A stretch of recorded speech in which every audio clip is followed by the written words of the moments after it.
le barrage idéologique, encore qu'il est difficile de les déterminer dans la praxis politique chez nous, et on fait une recomposition tenant compte des dispositions de l'accord politique conclu entre les différentes forces en présence. Et donc, il faut trouver juridiquement un fondement à cette recomposition. Et je trouve que là, il y a une difficulté entre la majorité présidentielle et sa majorité parlementaire recomposée et l'opposition qui veut prendre le pouvoir, et constitutionnellement, cette opposition devra constituer une nouvelle majorité que j'appelle une nouvelle majorité recomposée. Oui, bon, on peut l'appeler ainsi, mais ne soyons pas des hypocrites. Alors, concrètement, soyons pragmatiques. Oui. Maintenant, qu'est-ce qu'on va faire?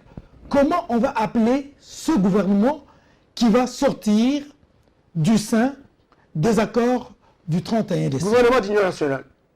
Gouvernement d'union nationale composé par, d'une part, l'opposition et la majorité. C'est cela. Et donc, il est circonstanciel pour un délai relativement court. Et là, il a un objectif bien déterminé. Dès qu'on aura résolu cet objectif, la Constitution refait surface dans son intégralité et on la rend opérationnelle. C'est cela. J'ai reçu le professeur Doumbi Dori de l'UDPS. Il a dit que ça ne sera pas le gouvernement d'union nationale, mais ça sera le gouvernement d'intérêt national. Vous trouvez qu'il y a une différence entre les deux? Ben écoute, je n'entre pas dans la guerre sémantique qui ressort véritablement de l'intellectualisme à la zaïroise. Oui, mais c'est la guerre sémantique qui a causé de problème. Et c'est cette guerre sémantique qui nous a retardés. Parce que les gens sont dans des petites notions élémentaires. Ce que je constate, ce que je photographie, je vois les gens de l'opposition se rassembler avec les gens de la majorité, décident d'accomplir un objectif, lequel organiser des élections apaisées. Un point trait, qu'on appelle gouvernement d'intérêt national, qu'on appelle gouvernement d'intérêt d'union nationale, quand cela ne tienne. Je vois une recomposition qui sort du commun, parce que ça n'obéit pas à la logique constitutionnelle d'aujourd'hui. C'est cela. Et alors, ça devient quelque chose de spécial qui est lié au dégonflement des conflits, qui est lié à la dédramatisation des relations politiques et qui permet véritablement de booster le pays vers l'avenir. Monsieur Yamba Yamba, ce que nous sommes en train de constater maintenant, c'est que les politiques vont dans tous les pourparlers pour tirer des dividendes, des avantages.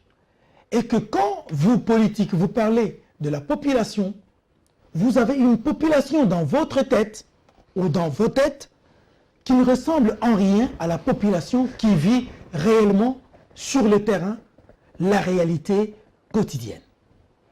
Mais c'est tout à fait normal. Ah bon? Ah oui, mais là, c'est la situation. Tu es en train de faire véritablement la radiologie de la situation politique de notre pays. Il y a donc une sorte de divergence entre les intérêts des politiques et les intérêts de la population. Les gens avaient le positionnement individualiste, non pas dans la perspective de pouvoir booster la République. Aujourd'hui, le Congo est pratiquement à genoux parmi les locomotives africaines, etc. Quand vous comparez le Congo au Nigeria, avec 520 milliards de dollars de produits intérieurs bruts. Quand vous comparez le Congo en Afrique du Sud, en Afrique australe, avec 400 milliards. Quand vous comparez le Congo avec l'Éthiopie, en Afrique de l'Est, 285 milliards. Vous prenez l'Égypte, en Afrique du Nord, 285 milliards. Le Congo n'a que 40 milliards. Avec les taux, la réduction du taux de croissance à 2,5 aujourd'hui, nous sommes à moins de 19 milliards de dollars. Voilà la réalité. Ça veut dire en fait quoi? Avec cette réduction de taux, dès lors qu'on a déterminé même un budget de 4 milliards et demi de dollars, c'était quand le taux était encore à 7,8%. Aujourd'hui, nous sommes à 3% ou 2,5%. C'est que la population n'est pas prise en considération. Les gens se battent pour se faire appeler ministre. Et c'est comme ça qu'ils changent de position à longueur de journée. Tel a dit j'aimais le dialogue. Quand le dialogue arrive, les autres refusent. Lui s'en va, lui qui contestait, qui ne voulait pas le dialogue. Alors maintenant, quand il s'est fait nommer ministre, les gens disent que le conflit n'est pas encore terminé parce que le peuple ne trouvera pas son compte. Il dit non, le dialogue a déjà trouvé solution parce que lui, il est ministre. C'est ça l'élite politique. C'est ça l'université que nous avons. C'est ça l'intellectuel que nous avons sans valeur ajoutée, sans plus-value. Et aujourd'hui, plus que jamais, je crois qu'ils se construisent une élite politique qui est en train véritablement de comprendre qu'il y a moyen de fonctionner autrement. Et fonctionner autrement suppose revisiter aussi la Constitution dans la perspective qu'un jour, n'est-ce pas, on essaye de construire des synergies gagnantes autour des appétits gloutons de ces politiques-là. Alors, la question majeure, me semble-t-il maintenant, c'est la gestion du temps. Depuis que vous avez signé l'accord du 31 décembre, aujourd'hui, nous sommes le 8 et bientôt le 10 janvier, vous vous tiraillez. Au sein de l'opposition, vous vous tiraillez, justement à cause de positionnement. Est-ce que vous ne risquerez pas, vous, les signataires de l'accord du centre interdiocésain, de donner raison à ceux qui ont été à la cité de l'OIA, qui ont dit que les élections peuvent intervenir au mois d'avril 2018, et vous vous dites fin 2017. Il y a eu des recompositions du tissu social et politique au sein de cette majorité de l'OIA qui deviennent véritablement à la base d'un vaste complot pour remettre en question toute la dynamique qui a été mise en place. On sent comment ils font des déclarations, on sent comment ils prennent position. Encore des personnes qui ne représentent nullement, je vous assure, ne représentent nullement, mais qui font des illusions. Hein, qui font des illusions comme ils sont des personnages. Or, ce sont des personnes élémentaires, etc. Je suis désolé et je retire ça parce que c'est trop fort. J'estime que ce qui se passe aujourd'hui dans la classe politique, c'est effectivement pour bloquer la dynamique, n'est-ce pas, au rassemblement, et qui a été choisi de pouvoir monter un gouvernement. Et ça coïncide également à la logique congolaise qui est de celle de la procrastination. Parce que l'élite politique a tendance à croire qu'il a toujours le temps. Il a toujours le temps, même si le temps est très pressé, et donc il a toujours le temps, et jusqu'à ce que les échéances ne sont pas respectées. Donc ça reste, et ça obéit la logique traditionnelle de la classe politique congolaise, incapable, d'une incapacité, non, j'allais dire congénitale, mais je retire le terme, et qui en réalité pense que, bon, Dieu a donné le temps, et le temps va venir. Et pourtant, la gestion du temps est une compétence managériale, à moins que ce soit de mauvaise foi. Et cette fois-ci, c'est la mauvaise foi. On crée des problèmes. Je vous ai dit qu'il y a deux groupes à présence qui se disputaient. Le groupe de l'OIA et le groupe de l'UMT. On a trouvé un consensus autour de ça. Les signataires de cet accord de Senko viennent à la fois de l'OIA, viennent à la fois de l'UMT. Où est le problème pour qu'on applique? Alors là, il y a un vaste complot, des personnes qui pensent qu'ils ont pris le pays en otage et qui estiment être seuls à pouvoir le gérer et le gérer mal. Parce que l'idée, c'est de s'enrichir. S'enrichir insolemment et prendre tout parce que personne ne peut dire quoi que ce soit par rapport à cette question. Moi, j'ai dit, en voulant trop monter, le choc devient très dur en tombant. Et celui qui croit pouvoir dominer les gens est déjà vaincu. Il faut toujours comprendre cela. Alors, la solution aujourd'hui, c'est quoi concrètement? La solution a déjà été trouvée. Il y a un accord de Senko. Non. Donc, écoutez, je m'excuse beaucoup. L'accord trouvé, oui. Oui. Mais sur le terrain, il ne produit aucun effet. Mais écoutez, parce que justement, ce que vous êtes en train de décrier, et vous le peignez de si belle manière, qu'il y a au fond, c'est l'égoïsme de gens. C'est ce problème qu'on a trouvé à la Senko. La démarche des évêques, elle était fondée sur les vertus. L'homme est bon, et il est capable de meilleur. Mais vous, les politiques, vous étiez fondés sur les vices, les traquenards, les intrigues. Et finalement, à plus de 3 fois, il y a eu blocage.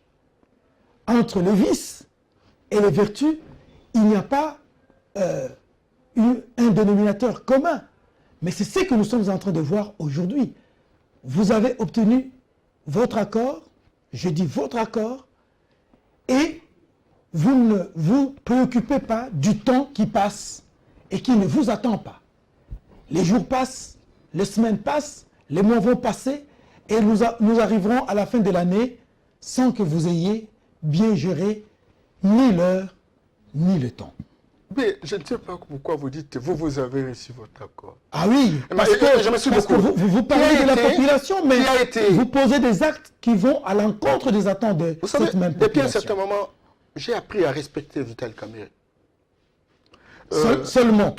Non, j'ai appris à le respecter. Parce que depuis un certain moment seulement. Depuis un certain moment. Parce qu'il y a des choses pour lesquelles moi je ne partage pas avec lui.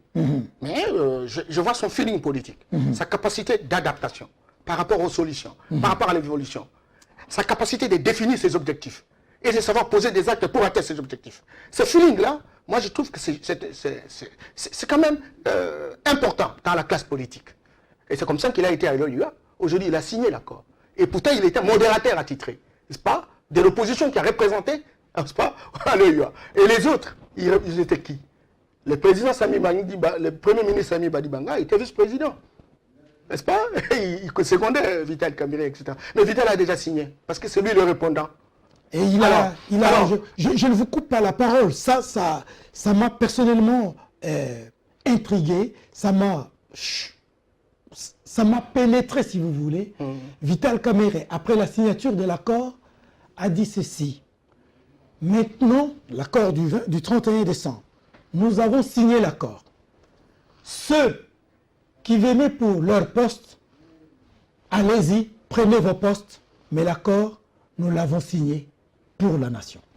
Tout à fait. C'est pourquoi moi j'ai dit, j'ai appris à le respecter. Finalement, j'ai compris qu'il a de la hauteur. Il a de la hauteur. De la transcendance. Qu'on le veuille ou pas, on peut tous les critiquer, mais c'est un garçon qui réfléchit, et qui a sa magie politique, etc. Et donc, moi, je voudrais terminer sincèrement, mon frère Luc. Regardez même ce que fait le MLC.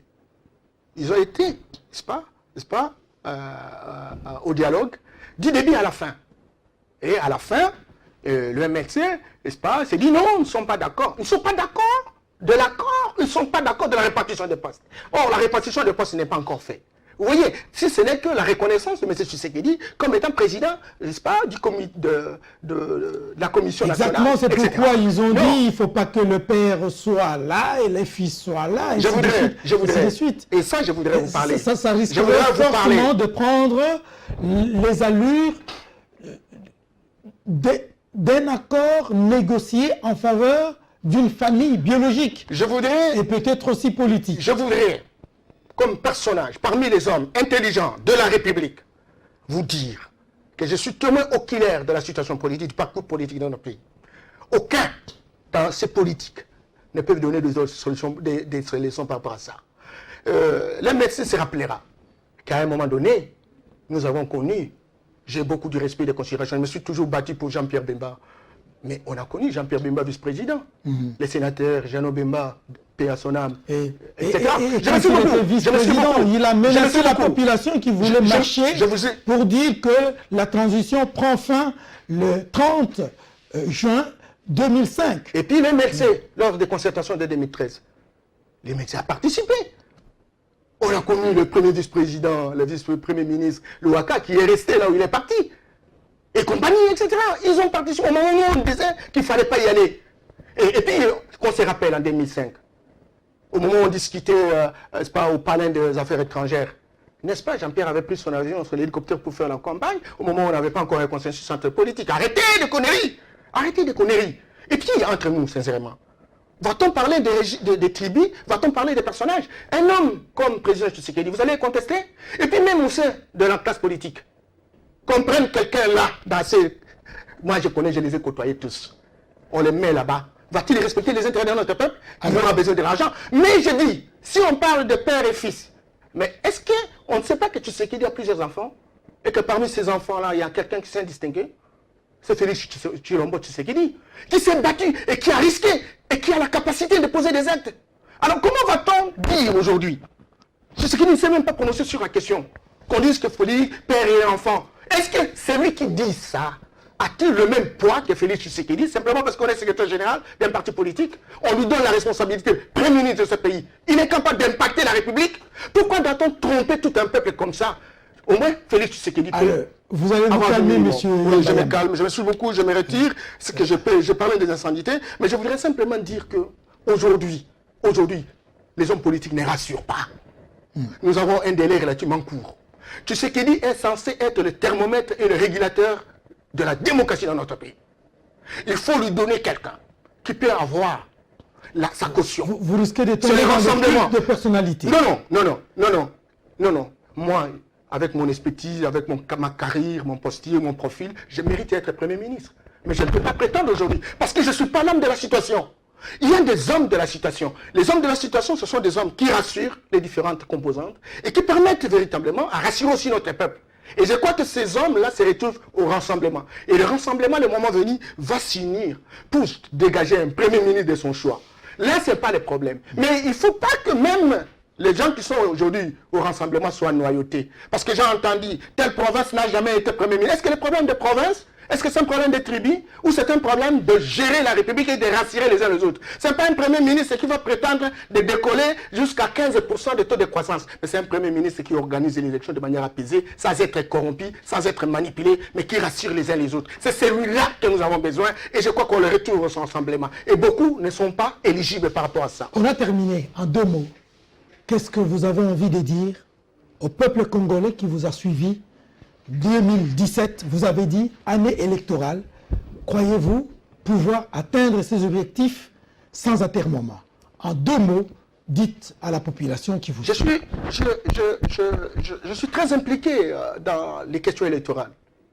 Et à un moment donné, lorsque les gens réfléchissaient en termes de 2017, ils voyaient que l'accord devrait être rendu opérationnel au plus tard le 19 décembre. Aujourd'hui, l'accord est là, mais l'impression que ça donne, c'est que ceux qui devraient activer les choses pour que cet accord soit rendu opérationnel n'ont pas l'air véritablement de se mobiliser autour de ça. Et le temps passe. Il y a beaucoup d'opérations, il y a beaucoup de choses à faire. Il est important aujourd'hui, sincèrement, si l'on veut véritablement aller dans le respect de ce que nous sommes entendus tous, que les élections s'organisent en décembre 2017, qu'on y aille rapidement. Mais si on n'y va pas, c'est qu'il y a une volonté délibérée de démontrer que le délai qui a été donné, c'est un délai qui ne correspond pas. Entre-temps, les jours passent. Et ces jours-là sont comptables.